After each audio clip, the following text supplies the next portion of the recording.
So hello everybody, welcome back. We are continue talking about the thought process and the idea of planning properly for your garden. And so you might want to watch these topics from the beginning so that they make sense. So grab your coffee and the notebook that you probably already have, and here we go with the next one, which is, we already talked about the location, the structure, the budget, and now we are talking about why and what is the difference between gardens and an ecosystem and the whole thing that you might need to understand so that you can make it work for you. I have mentioned before about adding edible flowers, edible mushrooms, and now we're going to talk to you about the type of plants that you want to plant. Most people will consider potatoes, rice, and things that are edible, like tomatoes and things like this. I have mentioned these before. However, if you put things that are too common, people will recognize them. And not only that, but if you are only eating potatoes, you will have issues, especially because you need vitamin C, otherwise you will be sick. And there are a lot of things that you need in the garden. You need variety. So write down, seriously, write down all of these things one by one and consider which one you want to take. Especially because if you are the only one that can provide certain type of plants in your community, you will have a huge advantage in terms of trading and in terms of attracting certain type of insects and in terms of even selling it, as in for money. So you want to have, like I said, edible flowers, edible mushrooms. You want to have plants that are specific for coloring food. There are plants, especially seeds and flowers, and sometimes the skin of certain type of vegetables. They will be for coloring food. This is mostly yellow and red. If you eat food that it is plain in terms of colors, then you will not have the emotional impact that you want. And not only that, but this is quite important when your morale is down and during hard times.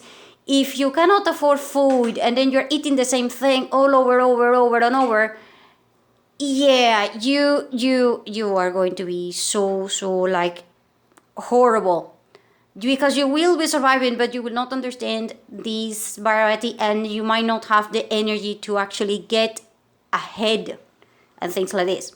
So you want to have things that are for coloring the food. And it's a luxury, I know, but trust me, you need it, especially if you're a chef or you're a maniac about eating things that are nice. Then you need plants that are specific for medicine. And I'm talking things that are specific for your stomach, things that are specific for headaches or pain, generally speaking, things that are for fungus, things that are for relaxation, and things that are for improving your nutritional thing.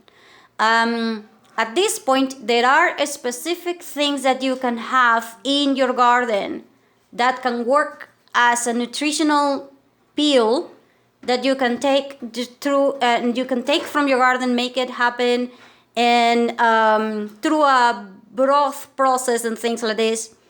This one is for vitamin purposes. There are plants that are specific for creating multivitamins or nutritional things. And this one is mostly created by cubes and by broth of certain types of vegetables and things like this. So you need to understand these ones, and you might want to, work it out depending upon the place that you are in. These are plants that are local to your particular area most of the times, because vitamins are meant to be particular for your particular environment. Now, you also need spices that are sweet. This one is for when you have plain foods and even desserts that require things to be sweet. And so the spices that are sweet are not the same that are the spices for, spicy food. So you need this one. If you are planting spices that are sweet, like sweet peppers, but then you plant them with spicy peppers, yeah, the spicy peppers will take over, and then when the pollination happens, you are not going to be able to collect anything sweet from the garden. You will collect only spicy food and spicy spices. The reason being that the sweet is not a dominant flavor, and it is not a dominant aspect. So you finding the sweet thing, and planting it, it might be corrupted. So you are thinking that the pepper is sweet, but at the end is spicy. The reason being that the insects around it might be pollination in gardens from your neighbors, and gardening surrounding your area will influence this. And at this point, you need to understand how to separate gardens through wind barriers, type of plant and things like this. And that way, you can separate spices that are sweet, spices that are spicy. So this one will be the main example. The main example that you can get in real life will be the peppers. And it's quite important that you understand that one, because if you're thinking that you're going to get one particular flavor, but because it was pollinized in another way, you will get another type of flavor. And for all I know, even a new type of plant. And so you need to understand that one properly, because a lot of people do not like spices, and a lot of people might be even allergic to certain type of spices, like I said, peppers and other stuff. Now, you also want to collect nuts and edible seeds. And at this point, I can tell you that nuts and edible seeds are going to be an issue if you have people in your area or in your surroundings, in your groups, that are allergic. So peanuts, hazelnut, and a lot of other things, they might be the best source energy for you. But if there are people that if they get close to a cashew, for example, they might die. It is bad. And so plant them, but understand that if you have people that are allergic or something, you need to put like a weird fence and separate that area, so that these people do not get into trouble and they do not die, or they do not get medical conditions because you forgot or because they didn't know. And if you have people that are allergic to peanuts and things like this, and or hazelnut or cashews or whatever, take very good pictures of that type of plants and memorize them. Because if you are allergic to that and you get close to these plants, you might get issues. And then the reason being that it was proven that, for example, peanuts, you don't need to even consume them to get the allergy. But sometimes if you are processing peanuts, then you get near that area, or you get something that was processed near peanuts, then you will get the allergic reaction despite you not eating it. And so you need to understand that one, and that's why, I have mentioned before, you need to understand the type of plants and the coloring of the plant and the type of leaves and things like this if you are going to get into that. And even if you're not, you still need to be aware, because, it's not like you can avoid insects and you can avoid plants and you can avoid, air, and you can avoid everything just because you want to. It's a part of life. So the better you're prepared is because you have knowledge in your head.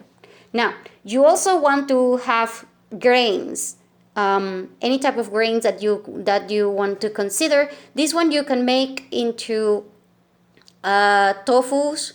This, depending upon the grain, of course, you can make tofus. You can make,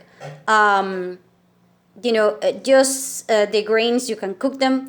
And this one you can also make with sweets, and they are awesome. And so depending upon the type of grain that you're getting. So understand this one. Very, very, very important. You shouldn't eat grains with certain types of food, because when they are mixing up, they can mess up your stomach in terms of producing too much gas and too much things. And so that's why, a lot of people will avoid them. And if you have problems with your intestines and guts and things like this, grains might not be the choice for you. But at the same time, how are you going to get enough proteins if you don't have any animal source, and if you don't have any other source? You want to get this one for trading also, because grains is not just black beans or stuff like that. Grains include, but it's not limited to, chickpeas, rice, and other stuff that is important. Now, you also want to have flowers that are specific for attracting insects, or flowers that are specific for repelling insects. And this one, like I said, it's important that you get it into certain types of perimeter in your area. This way, a certain type of insects will repel certain type of insects. Again, because it's not like all ants are going to work together. Some ants will mark their territory, and that way you won't get the other type of ant, or you will get less spiders or more spiders. And there is like a war going on between insects, because obviously you cannot have just one type of insect in your garden. And so if you want to repel certain insects, then you want certain type of insects more, and that means that you want to have those type of plants and things like this. And again, this is why you want women in charge, because women will get it. Women will get 40,000 details that men usually miss. You also want to have thorns or fences or walls that are made with plants. This one is obvious. It's because you want to understand how this one works. You want to have the edibles, as in the fruits, the grains, the vegetables, the leaves, the roots, and the things that are made for making teas. And you also want to understand if you can find the ones that are called pseudo grains. If you have a plant that it is pseudo grain, you will get a lot of benefit from this one, and usually they are wild. And when you get pseudo grains, that is because they are not entirely a grain, and they are not entirely something else. And so these type of plants have multiple uses. And not only that, but since they are pseudo grains, most people do not know that they are edible, and most people do not know that they are usable for a lot of other purposes.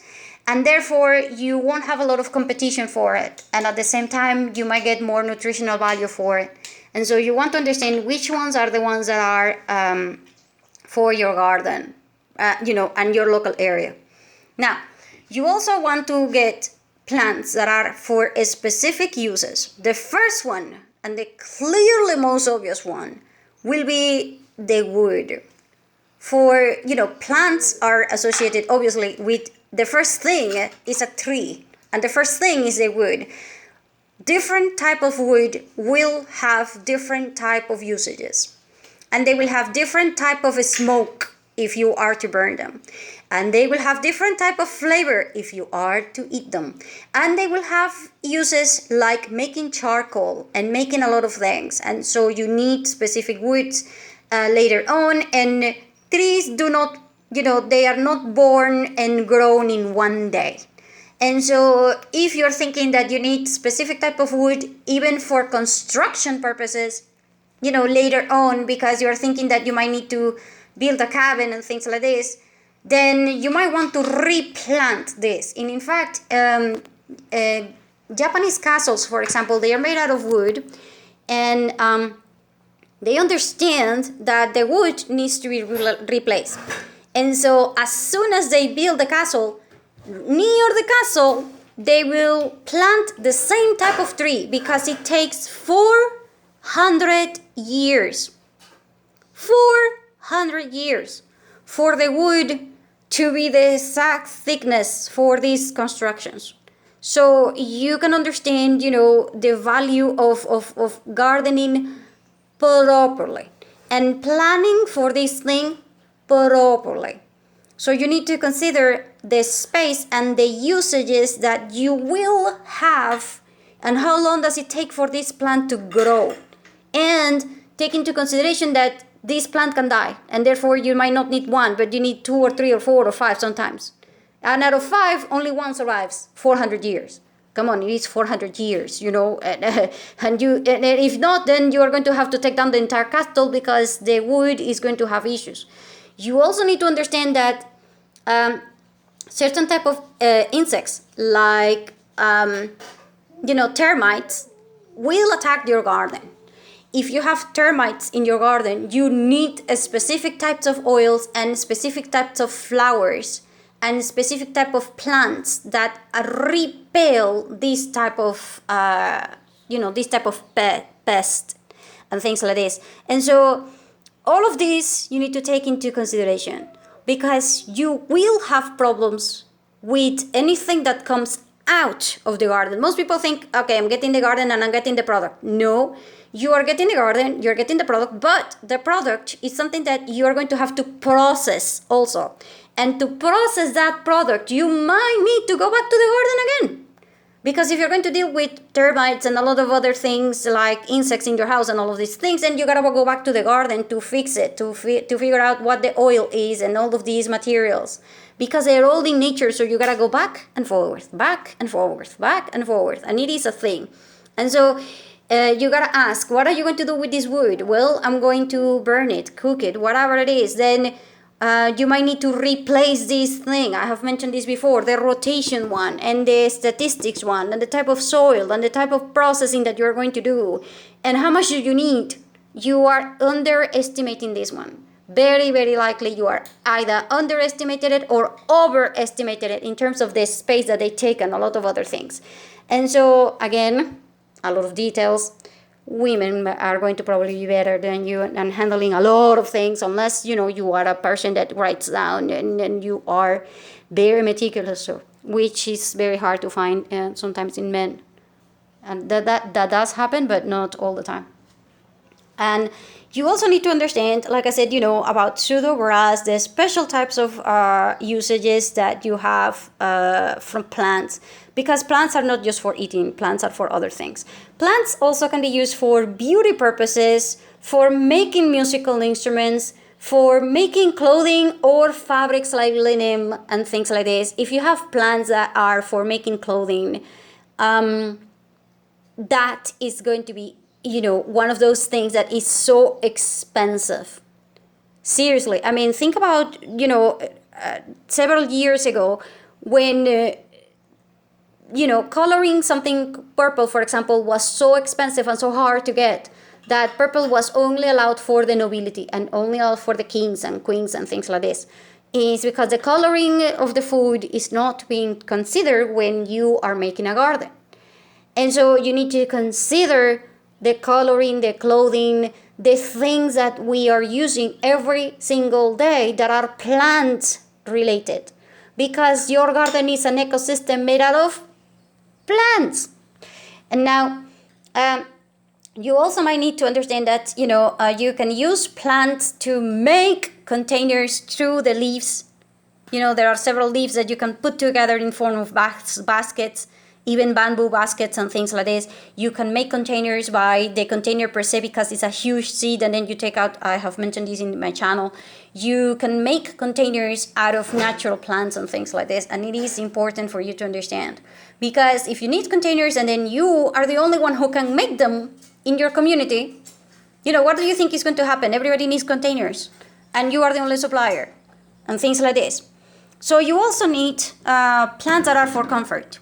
This one, underestimated. Most people will think, I'm planting tomatoes, I'm planting this and this and that. Yeah, but which one is your favorite? No, I like pear, but I don't have a pear tree. Right. And what about the plant per se? I'm not talking the product, I'm talking the plant. No, I like cotton trees, or I like this plant because of the color. Yeah, so did you plant it? No. Right. So you want to have something that makes you feel comfortable. And every time that you are in the garden, because if you're doing this just for a work, then it's like you having animals and they are not your pets. You know, you want to have one that is your favorite, one that when you see it, you're like, it takes your breath away, either because of the flavor of the fruit or because the plant, the shape of the leaves. For example, in my case, I have mentioned this before, absolutely love the papaya tree. My God, but I do not like eating papaya. I don't care about the papaya. But the leaves of the papaya tree, oh my God, those leaves are so like, I'm in love. Yeah, so you want to have something like that because it makes you want to continue. Because if this is a job and then you don't see results or something bad happens, you might quit. You need an emotional connection towards what you are doing because otherwise you will quit. And so the emotional connection goes, I want this because it is successful, or I want this because I love it. And so you need something that you love within this whole mess. Especially because gardening is a life process, and that means that you will go ups and downs, especially when you see that all of your plants are dead and then you don't know why and things like this. And it will be an issue. So you also have the need for incenses that are made with plants and leaves and oils and things like this. And they are made with, yeah, you guessed it. Again, almost everything that we have, we can get from gardens that are specific. And if you specialize your garden, your ecosystem is the best for producing certain type of plant that is specific for coloring, or specific for making clothing, or specific for this or that, then you won, because nobody else is thinking like this. You also want to understand how to prepare oils with things that are made out of your garden. And for all I know, you might want to understand how to take oil out of fruits and things like this, how to prepare vinegars out of the things that are in your garden. And therefore, for example, let's say that you want to have apple vinegar, then you need apples. If you want to prepare pineapple vinegar, then you need pineapples.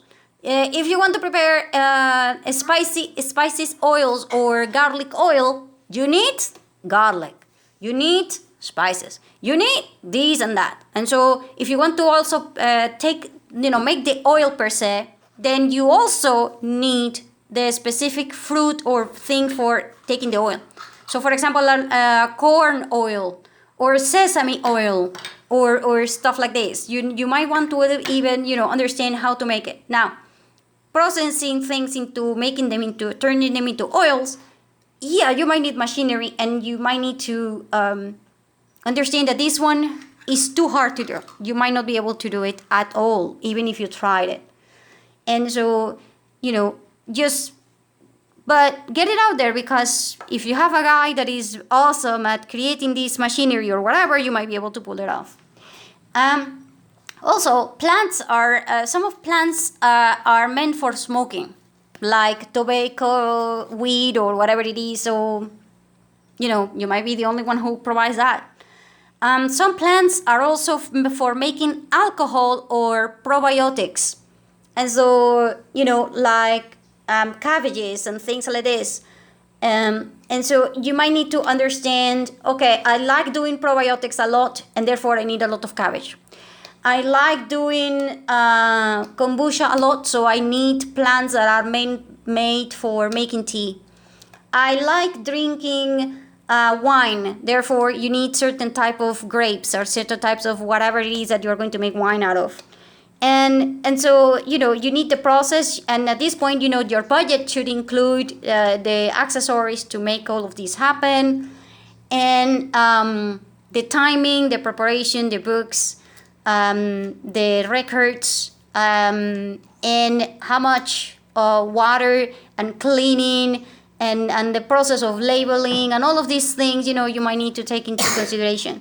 But basically, I have just set it up that way so that you can understand that your garden, it can turn into an incredible business.